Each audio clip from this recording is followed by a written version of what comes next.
Okay, this is the first stage of this solar cell. So it's not completely put together, but it's put together well enough to probably to test. So we haven't painted the outside yet. We've got the intake vent here, and you can see some screen there. And then if you look at this very carefully through the glass, and you might not be able to see it. Let me turn around here. I'll just have to take the top off so you can see it. You're getting too much reflection here. But basically, this is angling down. The screen is angling down. There, man, it's easier to see it that way. The screen is working at an angle. So at this vent, you'll notice this vent is above the screen. That's the output. This vent is below the screen. We only have one layer of screen netting. So let's set it up outside. Well, I didn't get this done until we started to have a warm spell. So I can't really test the full capacity of this. But I also want to point out that it's not at its full efficiency just yet. So we'll see what's going on. So here, let me take some surface readings out here. About 32 there on the ground. Around the intake point here. About 32, 29. Oh, there's a spot where it's like on the cardboard, it's 46, 47. Of course, it's getting some solar gain. If I do it here in the shade, about 27, 26. So that you can get an idea roughly of what the spread is. Okay, but the intake there, because of that because of the darkness and everything, is probably about 41. So let's see if we can get what the outtake is. 61. So it has been out here for less than 10 minutes. About 41 on the intake, about 61 on the outtake. So that's not bad. I mean, that means that I could take outside air on a day like today, which, when you look at the ambient temperature, is around 28. It's below freezing. It's just right at the freezing point. So it's right in the low 30s, high 20s. If I get up against my shed, of course, here I'm hitting against the shed, that's an 82. So I'm assuming that by the time this warms up, I should be getting something in the 80s. If you ever put your hand against a shed on a warm day, that's that solar gain. That's what I'm trying to pipe into air. Okay, it's now been out in the sun for about 16 minutes. I just did a reading inside it, and it showed near the top about a 73, but inside it had a max of 103.5. Actually, I did a reading earlier that had 107. So I think if I get the second row, maybe I don't even need a second row of screen, but if I put the second row of screen in, paint it black, get a blower coming through, I think probably the first thing I'll try and do is see how well it works just pulling in external air and sucking this in. It's about 11 o'clock here in late January in Missouri. Air temperature is about 33 degrees.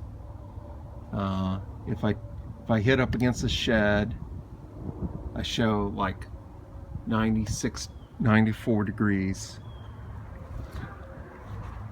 If I take a reading in here, I show 114 with 121 degrees.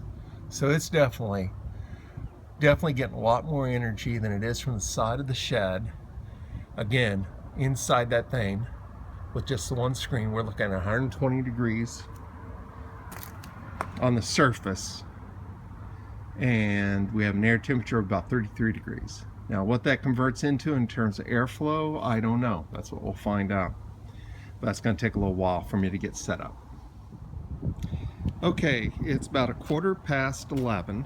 So now the cell has been out here for about half an hour. Temperature in the area is 39 degrees, although it says it feels like 32. It's probably because we got snow on the ground. If I do a thing like on the rock, about 43 degree temperature, 42.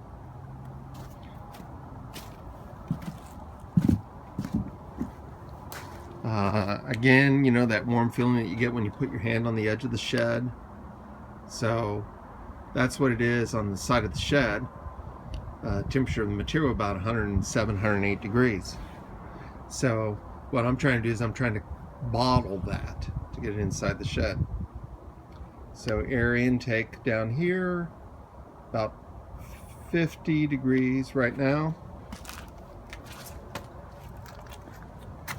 So now I'm going to take a reading up here. I'm going to take a reading near the surface and then take one down inside. Okay, so we've got 91 with a maximum of 121. So that's not too bad.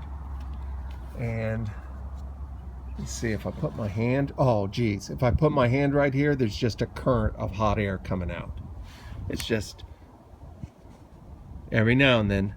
So if I were to put a blower on this, I think I'd feel it pretty well. But I can just feel it kind of wafting up. So I'm thinking I'm not going to put a second screen on this. And here you can kind of see the tilt of the screen now. So you can see how that screen tilts back. And so at the bottom, the intake is behind the screen.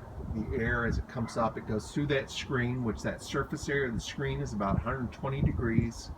So as the air flows up, it converts over to the air, and it comes out. So I'm thinking on a day where we're in the 40s or low 30 or high 30. Well, I guess we're in about the mid 30s. About the mid 30s.